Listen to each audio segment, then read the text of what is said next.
সৃষ্টিকর্তা তো বলেই দিয়েছে, তুমি যাকে আমার চেয়ে বেশি ভালোবাসবা তাকেই আমি তোমার থেকে দূরে সরিয়ে দেব, এবং আমি তোমার উপর চাপিয়ে দেব একাকিত্বের ভয়ঙ্কর অভিশাপ।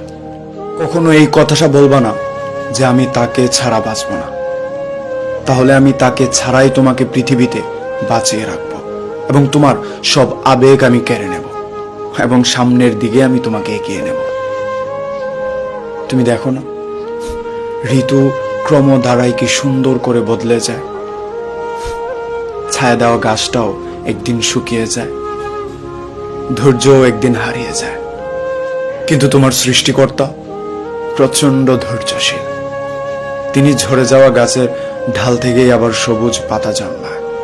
তুমি কি দেখো না তোমার স্রষ্টার এই নিদর্শন? যে মানুষটাকে তুমি তোমার জীবনের অংশ ভাবতে, একটা সময় সেই মানুষটাই তোমার মন ভেঙে দিয়ে চলে যায়। বন্ধু পরিণত হয় শত্রুতে, আবার শত্রু পরিণত হয় বন্ধুতে। তোমার সৃষ্টিকর্তার এই লীলা খেলা কি তুমি বুঝো না?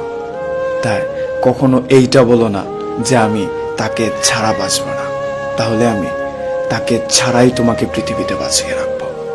তুমি ভাবো এইটা হবে না, কিন্তু পরক্ষণেই সেটা হয়। তুমি ভাবো তুমি পড়বে না, অথচ তুমি পড়ো।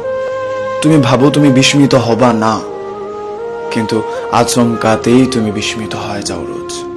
এর মধ্যে সবচেয়ে বিচিত্র বিষয় কোনটা জানো? তুমি বলো তুমি মরে গেছো, কিন্তু তোমার সৃষ্টিকর্তা তোমাকে বাঁচায়। তুমি বাঁচো, অথচ তুমি দারুণ ভাবে বাঁচো। পৃথিবীতে কেউ কারোর জন্য মরে না। আর তুমি যদি এইটা স্বীকার করো যে আমি তোমাকে ছাড়া বাঁচব না, তাহলে তোমার সৃষ্টিকর্তা তোমাকে তাকে ছাড়াই বাঁচিয়ে রাখবে।